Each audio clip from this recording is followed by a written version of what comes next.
So, once again, welcome back, my dear student of Standard Ninth, and we will continue with our chapter number 20, that is the disaster management, and this is part 5. Friends, as I told you and as I promised in my fourth part, that we are going to see some terrorist activity and we are going to see some riots on this part. And one more important thing, ये session आज बहुत ही interesting रहने वाला है क्योंकि मैं आपके पास मेरे पास कुछ ज़्यादा ही विजुअल्स अवेलेबल हैं. ओके, सो काफ़ी सारे फोटोज आपको देखने को मिलेंगे. एज यू कैन सी, फटाफट में ज़्यादा अभी आपके सामने रिवील नहीं कर सकता, बट जैसे जैसे कॉन्सेप्ट आगे बढ़ेगा I am going to show you each and everything in much more detail with proper clarity, ताकि आपको अच्छे से आइडिया हो सके. So let's begin with the terrorist attack. Okay, so we all know that since last decade of the last century, the terrorist activity in the entire world has become a very much weak. In reality, terrorism does not care for any race, community or a region. It is the enemy of a mankind. The immoral destructive act performed by a person or a group is called a terrorism.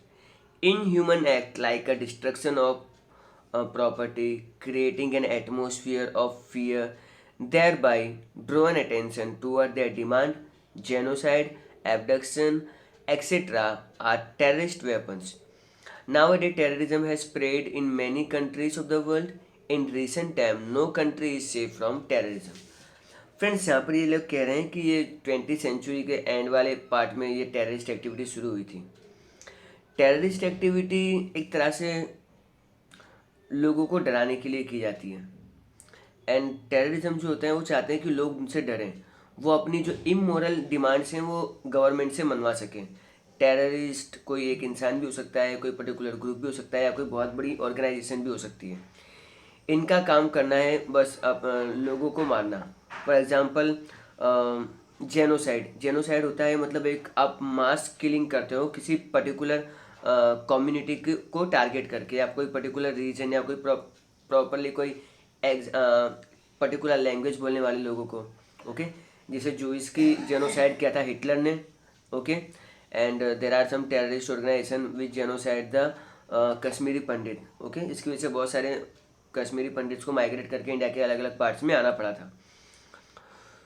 सो इनका कोई धर्म नहीं होता है, इनके अंदर कोई इंसानियत नाम की चीज़ होती नहीं है. टेररिस्टों की प्रॉब्लम होती है गवर्नमेंट से, तो क्या वो गवर्नमेंट से जाके अपनी बात नहीं बोल सकते? और उनको जो भी प्रॉब्लम है वो गवर्नमेंट के साथ फेस करते हैं. आम पब्लिक को परेशान करने की जरूरत नहीं है. ओके, यही गलती करते हैं. For Britishers, Bhagat Singh terrorist थे, लेकिन क्या भगत सिंह ने कभी भी किसी पब्लिक को नुकसान पहुंचाया? उनकी प्रॉब्लम थी गवर्नमेंट तो उन्होंने पार्लियामेंट में जाके बम फोड़ा, और वो ऐसा वैसा बम नहीं था जिसमें से उन्होंने एक्सप्लोजिव निकाल लिया था. सिर्फ धमाका हुआ पर किसी की जान नहीं गई. तो इस तरह से अपनी बात रखी जाती है. बट यहाँ पे आप लोगों की मास किलिंग कर रहे हो, हॉस्पिटल छुड़ा रहे हो, होटल ताज में जो अटैक हुआ था वो ऐसा कर रहे हो, एरोप्लेन में हाईजैक करके लोगों को ले जा रहे हो. तो ये सब इनह्यूमन एक्टिविटी है. ओके, यहाँ पे हम लोग बस 4 important major terrorist activity cover करेंगे. हर एक को तो मतलब कर पाना पॉसिबल नहीं है, बट तो भी let us start from some of the most important and some terrorist act of the world. On 9 September 2001, जिसको हम लोग पॉपुलरली बोलते हैं 9/11 का अटैक. अब ये था क्या, पहले मैं अच्छे से इसको रीड कर लेता हूँ and then I will explain to you one by one. So on 9 September 2001, a series of suicidal attacks were made in USA by terrorist organization. About 19 terrorists hijacked 4 passenger jet planes, of which 2 planes are dashed against the Twin Tower in the New York City. Due to this, all the passengers on the board and many people working in this tower were killed in few minutes. Many people were injured as their house collapsed. Of the other 2 planes, one dashed with the Pentagon and other dashed with the farm of Pennsylvania. There was no survival of these 2 planes. In this attack, about 3,000 people were victimized and more than 6,000 were injured. अब मैं आपको अच्छे से कहानी सुनाता हूँ. आप ये जो अपनी स्क्रीन पे लोगों के चेहरे देख रहे हो ना, दीज आर द 19 टेररिस्ट। इन्होंने प्रॉपरली यूएसए में गए, एरोप्लेन उड़ाने की प्रॉपर ट्रेनिंग ली। आई डोंट नो इन्होंने कैसे कोई सिक्योरिटी में लूप होल्स निकाला, एंड ये अपने साथ कुछ गन्स एंड वेपन्स एरोप्लेन के अंदर ले गए। यू कैन सी फ्लाइट का नाम लिखा हुआ है, American airlines 11, American airlines 77, United airlines 93, United airlines 175। इसमें ये 5 के ग्रुप में, ये कॉम्बिनेशन में ये लोग एरोप्लेन्स में गए थे। They had plan to hijack 4 aeroplanes, and ये उनके नाम है। वॉट दे डिड, अमेरिका का एक बहुत ही पॉपुलर बिल्डिंग थी ट्विन टावर, जिसको हम लोग बोलते थे वर्ल्ड ट्रेड सेंटर। उसमें देखो आप जो धुआं निकलते हुए देख रहे हो, ऐसे एक एरोप्लेन गया और वो सीधा जाके बिल्डिंग में टकरा गया। यू कैन सी कैसे आग लग रही है। ये आप जो एरोप्लेन देख रहे हो, जैसे ही एरोप्लेन आके जाके बिल्डिंग में टकराता है, ये होता है एक मेगा ब्लास्ट होता है। एंड आफ्टर 15 to 30 मिनट्स में, मुझे एग्जैक्टली टाइम नहीं पता, बट ये पूरी की पूरी बिल्डिंग कोलैप्स कर जाती है। एंड इसमें अप्रोक्सीमेटली 3000 लोगों की डेथ होती है, and more than 6000 people were wounded. And यही नहीं, जो थर्ड, ये तो 2 एरोप्लेन हो गए। थर्ड एरोप्लेन था वो अमेरिका का जो आर्मी का जो हेडक्वार्टर है, पेंटागन, उसमें जाके इस तरह से ये टकरा जाता है। एंड जो फोर्थ प्लेन था वो एक्चुअली उसका टारगेट था White House, but it won't get hit the target, and due to the bravery of those people who think they could not survive, but for at least वो अपने देश के लिए इतना कर सकते हैं कि अपने देश को बचा सकें। सो उन्होंने वहाँ पे टेररिस्टों से फाइट करना शुरू कर दिया, एंड उनका एरोप्लेन जो है वो वाइट हाउस तक नहीं पहुँचाया, और पेंसिल्वेनिया के जंगलों में डैश करके गिर जाता है। Okay, so this is a very sad incident. इसके बाद बारी आती है ऑन 13 नवंबर, ठीक है। Now we are going to see about 13 November. क्या हुआ था 13 नवंबर को? Let me read and then I will explain.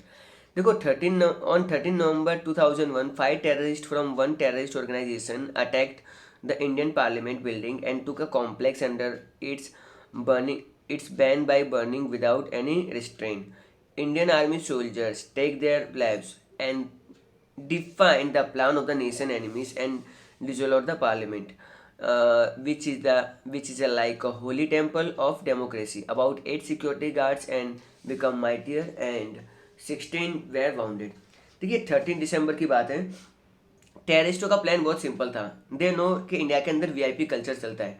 So ambassador car जो होती है, जिसके ऊपर लाल रंग की बत्ती लगी होती है, तो उसको यूज़ किया। आई डोंट नो उन्होंने कहाँ से सेकेंड हैंड परचेस की होगी या उसको कोई कलर वलर किया होगा, बट वो पार्लियामेंट के अंदर एंटर भी हो जाते हैं। And on top of it, हमारे यहाँ पर तो कल्चर है कि हम लोग लाल बत्ती वाली गाड़ी की ज़्यादा चेकिंग स्ट्रिक्टली करते नहीं है। इसी लूप होल का उन्होंने फ़ायदा उठाया एंड वो अंदर एंटर हो जाते हैं। पार्लियामेंट के अंदर उनका ये प्लान था कि हम लोग हमारे सारे पार्लियामेंट के अंदर जाएंगे और मंत्रियों को गन पॉइंट पर रख के अपनी इलीगल डिमांड्स फुलफिल करवा लेंगे, बट ऐसा हो नहीं पाया। एक्चुअली हमारे जो इंडियन ब्रेव सोल्जर्स थे एंड आर्मी के, उन्होंने उनको पार्लियामेंट के अंदर घुसने ही नहीं दिया। वेल, इस एनकाउंटर में हमारे 8 जवान वीर गति को प्राप्त हुए एंड 16 सोल्जर्स वो घायल हो गए थे। तो यहाँ पे कुछ पिक्चर्स हैं। You can see the first picture, parliament का उस दिन क्या सीन था।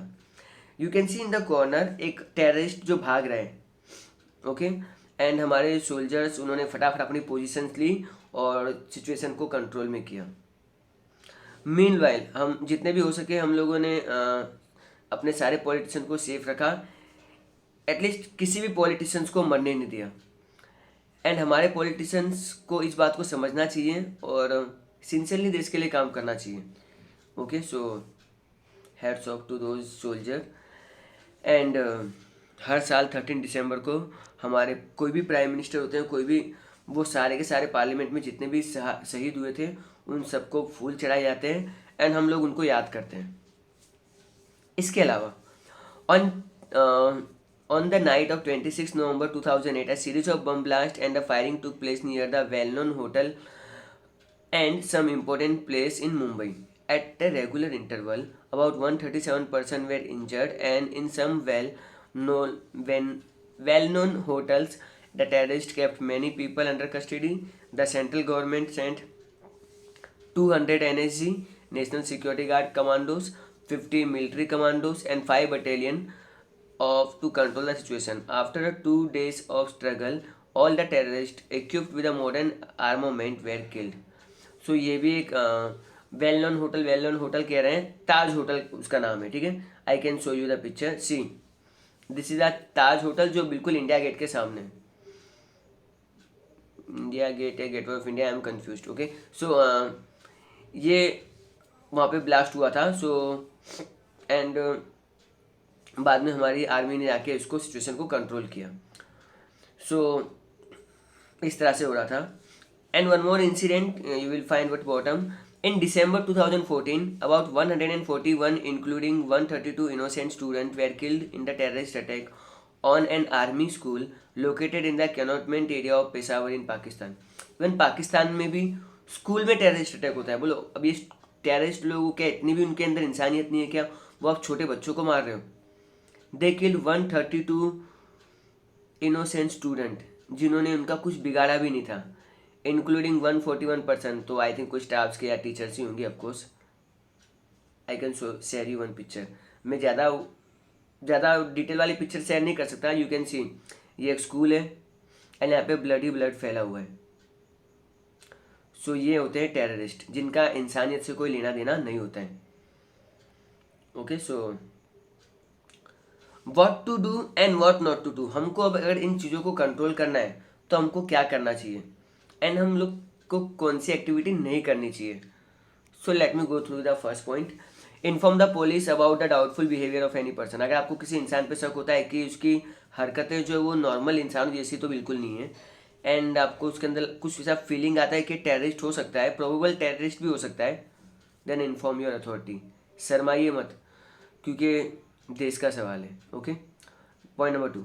Do not touch any unclaimed thing in a public place such as shopping mall, cinema, garden, religious place, etc.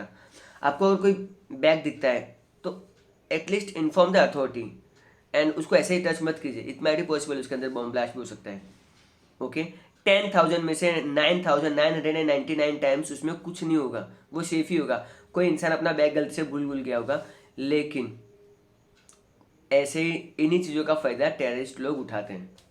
Okay, आगे बढ़ते हैं. Cooperate in security check for safety reasons. आप लोग कहीं पे भी जाते हो तो आपको मतलब सिक्योरिटी पासेस से करना होता है. For example, when ever I visit big बाज़ार, वहाँ पे बहुत अच्छे से वो लोग सिक्योरिटी चेक करते हैं, अच्छे से चेक करते हैं. पीपी बचता है, बोला क्या है तो मैं दिखाता हूँ, देखो भाई ये बाइक की है इसलिए. So they are doing their duty and let them do their duty, क्योंकि वो हमारी सेफ्टी के लिए ही काम कर रहे हैं. किसी को शौक थोड़ी होता है. एनी हाउ, चलो आगे बढ़ते हैं. If you rent your house, register it with the nearest police station. This is required to legal provision. हम लोग अपने हाउस को रेंट पे कई बार देते हैं, लेकिन कई बार हम लोग है ना उनका डॉक्यूमेंटेशन अच्छे से करते नहीं है. ओके, हम लोग क्या है, टैक्स बचाने के चक्कर में उनका डॉक्यूमेंटेशन पे ध्यान देते ही नहीं है. एटलीस्ट आप लोग उनसे उनके आधार कार्ड मांगो और उनका जो भी कार्ड है उसको नियरेस्ट पुलिस स्टेशन में सबमिट कर दो कि ये हमारा नया है और देख लो भाई ये कोई इसका कोई पुराना कोई किस्सा कांड ना हो. सो अगर आप अपने थोड़ी एहतियात बरतोगे तो आपके लिए अच्छा है, क्योंकि कई बार क्या होता है कि जो टेररिस्ट होते हैं उनको कोई पर्टिकुलर सिटी में अटैक करना था, तो उसके लिए वो क्या करते हैं, पहले 15-20 दिन वहाँ पे घूम के देखते हैं, आसपास का माहौल चेक करते हैं कि कोई पर्टिकुलर जगह से पुलिस स्टेशन कैसे दूर है, हम लोग कैसे एस्केप कर सकते हैं. उनको प्रॉपर प्लानिंग करनी पड़ती है. तो ऑफकोर्स वो रेंट पे ही घर लेंगे. सो आप लोगों को बहुत केयरफुल रहना है, ठीक है. नेक्स्ट टाइम जब भी किसी को घर दो, एटलीस्ट उसके डॉक्यूमेंट्स अपने पास रखो और हो सके तो पुलिस स्टेशन में सबमिट कर दो. क्या पता आपके घर में जो आया हो वो कोई पर्टिकुलर स्टेट में बहुत बड़ा गुंडा भी हो सकता है या कोई इंटरनेशनल आतंकवादी भी हो सकता है. तो पुलिस आके तो पुलिस इससे पहले कोई सैड इंसिडेंट हो जाए, police can help you. Okay, actually police हमारी हेल्प के लिए होती है, बट हमारे यहाँ पर क्या होता है, हम लोग पुलिस से बहुत ज़्यादा डरते हैं, जबकि डरने की ज़रूरत बिल्कुल नहीं है. They are only human beings. उनके कोई सिर पे सिंग नहीं लगे होते हैं. Okay, public place should be well equipped with CCTV cameras. Okay, public places पे सीसीटीवी कैमरास होने चाहिए और अच्छी क्वालिटी के होने चाहिए. इंडिया में 70 से 80% कैमरास वर्किंग कंडीशन में ही नहीं है। गवर्नमेंट अगर आप लगा रहे हो तो उसका मेंटेनेंस पे भी प्लीज़ ध्यान दो। While traveling in a bus or a train, if a person is noticed having left leaving his luggage behind, inform the responsible authorities immediately. अब responsible authorities क्या हो सकता है? Whenever you are traveling by train, आप TC से या कोई security personal को उसकी जानकारी दोगे। अगर आप बस में हो तो बस में कंडक्टर होता है या फिर ड्राइवर होता है, आप उसको इन्फॉर्म करोगे। That's it. इतना आप काम अगर करोगे तो ऑफकोर्स आपके लिए ही बेनिफिशियल है। Okay, if your neighbour is a single का मतलब ऐसा नहीं कि उसकी शादी ना हुई हो। Okay, does not mingle with the local people, is working on a computer till late night, then inform the police about his or her behaviour. देखो, सिंगल का मतलब वो अकेला रहना ज़्यादा पसंद करता है, वो लोगों से ज़्यादा घुलता मिलता नहीं है, उसके बिहेवियर भी आपको थोड़े अजीब अजीब लगते हैं, है ना। वो इंसान भीड़ में हमेशा या तो बहुत स्लो चलेंगे या बहुत तेज़ चलेंगे, लेट नाइट तक कंप्यूटर पे कुछ ना कुछ सर्च करते रहते हैं। सो अगर आपको कुछ शक होता है तो आप इन्फॉर्म कर सकते हो। Okay, inform police about the unclaimed vehicle. कोई भी अननोन चीज़ हो तो आपको तुरंत पुलिस को इन्फॉर्म कर देना चाहिए। अब हमको ऐसी सिचुएशन में क्या नहीं करना चाहिए, अब देखो तो हमने लिस्ट आउट में ये देखा है कि क्या करना चाहिए, अब क्या नहीं करना चाहिए। Well, do not accept any goods or parcel from unknown person. ठीक है, आपको जहाँ से भी सामान आता है उस ऊपर एड्रेस लिखा होता है। मेरे घर में लेटर आता है तो पता चल जाता है कि LIC की तरफ से आया है। आपको नाम तो मेरे घर का होता है लेकिन उस पर ऊपर लिखा होता है ये LIC की तरफ से, तो मुझे इससे कोई डर नहीं है। पर अगर नाम ना हो तो it can be danger. Okay, दूसरा, do not rent your house to unknown person without thorough inquiry about it. आप जब तक आपको उसकी इंक्वायरी पे पूरा विश्वास ना हो जाए, ये कहाँ से आया था, क्या करता था, किसी अनजान इंसान को अपना घर रेंट पे मत दो। ओके, अगर वो इंसान कोई टेररिस्ट निकला तो आपको भी जेल के धक्के खाने पड़ सकते हैं। Do not sell your home, mobile phone और a vehicle to any unknown person. Proper dealing करो, डॉक्यूमेंटेशन वर्क कंप्लीट करो ताकि आगे चल के आप फॉल्ट में ना हो। ओके, किसी भी अनजान इंसान को अपना फ़ोन नहीं देना चाहिए और बेचना चाहिए। ओके, अब हम बात करेंगे हमारे नेक्स्ट टॉपिक के बारे में, डेट इज़ राइट्स। राइट्स यानी दंगे होते हैं जो बेसिकली हमारे कंट्री का बहुत बैड हिस्ट्री रहा है कि हिंदू मुस्लिम्स के आपस में कम्युनल राइट्स होते रहते हैं। It is not always Hindu Muslim, कई बार दूसरे रिलीजन्स भी इसमें इन्वॉल्व हो जाते हैं। Now this problem is faced by many countries in the world. So ये हमारी नहीं, पूरी दुनिया की प्रॉब्लम है। If we examine the general characteristic of any riots, it is noticed that most of the person are not aware the root cause or purpose. Their presence is only for the crowding and for the imitation. ठीक है, ज़्यादातर अगर हम लोग देखते हैं तो इसकी कोई मेन वजह नहीं होती है, और लोग जो यहाँ पे दंगे फसाद करते हैं उनका भी कोई उनको प्रॉपर नॉलेज नहीं होता है कि वो लोग कर क्यों रहे हैं। उनका सिर्फ यही होता है कि भीड़ इकट्ठी करना और लोगों को उत्तेजित करना, ये उनका मेन काम होता है। Such crowd which gather without any common purpose और interest seem to disturb the peace intentionally. ठीक है, जो हमारे स्टेट का, हमारी एरिया का जो पर्टिकुलरली एक अच्छा माहौल होता है उसको वो लोग डिस्टर्ब करने के लिए ही इकट्ठे होते हैं। सच right make the administrative setup which is establish by the law unstable. इनका काम होता है गवर्नमेंट की बुराई करवाना, गवर्नमेंट का जो कानून व्यवस्था है उसको अनस्टेबल करना। Sometime when such riots take a political colour then turn into a violent or are transformed into a communal rights, the social well-being of the harmony are at risk. Innocent citizens have to suffer a lot due to the such rights. Life sustenance of the labor become very difficult. Moreover, a lot of life and property are damaged. देखो, ये जो जब भी communal riots होते हैं ना, तो इसमें ठीक है लोगों की दोनों तरफ से जान तो जाती है, इसमें इनोसेंट लोगों को ज़्यादा सफ़र करना पड़ता है। एंड यही नहीं, अगर इसमें कोई पॉलिटिकल बैकअप आ गया तो ये और डेंजरस हो सकता है। ऑफकोर्स प्रॉपर्टी तो डैमेज होती है, लोगों की जान जाती है, कुछ दिनों के लिए वहाँ पे बिजनेस और जॉब्स बंद हो जाते हैं, तो कॉमन लोगों को ही सफ़र करना पड़ता है। It create a challenge to maintain unity and integrity of the nation. तो हमको अपने देश में हमेशा एकता बना के रखनी चाहिए और सबको मिल के रहना चाहिए, है ना। सालों से, हम तो हज़ारों सालों से साथ में रहते आ रहे हैं, तो अब क्या प्रॉब्लम है। ओके, बस कुछ पॉलिटिशियंस हमको थोड़ा सा बैकअप दे देते हैं और हम लोग उनकी बातों के हिसाब से चल पड़ते हैं। ओके, सो हम आई थिंक अब हमारे यहाँ के लोगों को मैच्योर होने की ज़रूरत है एंड पीसफुली रहें तो ज़्यादा बेटर है हमारे लिए भी और देश के लिए भी। तो इस टाइम पे हमको क्या करना चाहिए और क्या नहीं करना चाहिए, ठीक है। सो यहाँ पे आपको बताया गया है prevent talk which spread rumours and violence. ऐसी बातों में आना ही नहीं चाहिए जो कहीं ना कहीं अफवाहें फैलाती हो और जो कहीं ना कहीं हेटरेट फैलाती हो। Form a peace committee in your residential area and be actively involve. एक पीस कमेटी होनी चाहिए। अगर मान लो आपके फ्लैट में, आपकी सोसाइटी में लोग लड़ाई झगड़ा कर रहे हैं तो आपको उसका सोल्यूशन तुरंत ला ही देना है और जो गलत है उसको बोल दो कि आप गलत हो, उसमें कोई शर्म की बात नहीं है। अगर हम लोग पीसफुली रहेंगे तो ही देश पीसफुली रह पाएगा। ओके, शुरुआत हमको सोसाइटी से करनी पड़ेगी। Perform your civil duties by helping those affected by the riots. और जो लोग ऐसे राइट्स में बुरी कंडीशन में फंस गए हैं हमको उनकी हेल्प भी करनी चाहिए। हमको इस टाइम पे क्या नहीं करना चाहिए, do not be instrument in spreading rumours. हमें अफवाहों के हिसाब से हम अफवाहों को और स्प्रेड नहीं करना है। मेरे फ़ोन में एक व्हाट्सअप आया, ये हो जाएगा वो हो जाएगा, तो थोड़ा प्रैक्टिकली सोचने की जरूरत है। ऐसा कुछ नहीं हो सकता है। थोड़ा अपना भी ब्रेन यूज़ करना चाहिए और ऐसे ही कुछ किसी भी ब्लाइंडली बिना उस चीज़ को जांच पड़ताल किए ऐसे ही मतलब मैसेज को फॉरवर्ड नहीं करना चाहिए। Do not violate the instruction of the curfew declared by the authority to maintain law and order.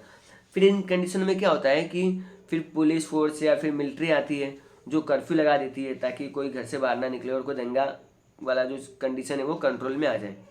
Do not believe and spread baseless talk appealing in the social media. Okay, जो मैंने भी WhatsApp का example दिया। Terrorists sometimes hijack a bus, train, or a plane to get their demand meet for the releasing their accomplice from the jail and other demands। कई बार ये लोग क्या करते हैं, टेररिस्ट लोग ये बस, ट्रेन या एरोप्लेन को हाईजैक कर लेते हैं ताकि उनके साथियों को छुड़ाया जा सके। They bring the pressure by taking the passenger into custody. In such circumstances, family members of the person taken as hostage should be maintain peace and support working for the of the administration। I think 24 December 1999 पूरा साल 2000 के year का wait कर रहा था, तभी हमारे country का एक एरोप्लेन हाईजैक हो जाता है। ओके, एंड तभी उनकी फैमिली वालों, जो फैमिली मेम्बर्स थे, उनकी ऊपर क्या कंडीशन थी अच्छे से न्यूज़ में दिखाया जा रहा था। तो उस टाइम पे जो फैमिली से उनको था काम रखना चाहिए और गवर्नमेंट को पता है कि सिचुएशन को कैसे टैकल करना है तो उनको करने देना चाहिए। मीडिया में उस टाइम पे अगर ऑपोजिशन पार्टी जो होती है अगर वो गवर्नमेंट का साथ दे तो वो फिर ज़्यादा मतलब पब्लिक की आई कैसिंग कर सकती है। लेकिन हमारे यहाँ पे क्या होता है, हम लोग क्रिटिसिज्म शुरू कर देते हैं जो अच्छी बात नहीं है। In such instances plan and implemented to relieve the citizens either commando operation or through talk with the terrorism। या तो हम लोग उनको बातचीत से निपटाएंगे या तो फिर उन पर कोई काउंटर अटैक ही करना पड़ेगा। Okay, so by this way हम लोग किसी भी हाईजैकिंग को डिफ्यूज कर सकते हैं। अब हम बात करेंगे ट्रैफिक प्रॉब्लम्स की, जो हमारा होगा बिल्कुल लास्ट पार्ट, एंड ये है मेरा फेवरेट पार्ट, रीजन तो आपको लेक्चर जान के पता चलेगा। Till then, you guys are amazing. Keep learning, keep watching. Bye everyone, and thanks for listening me.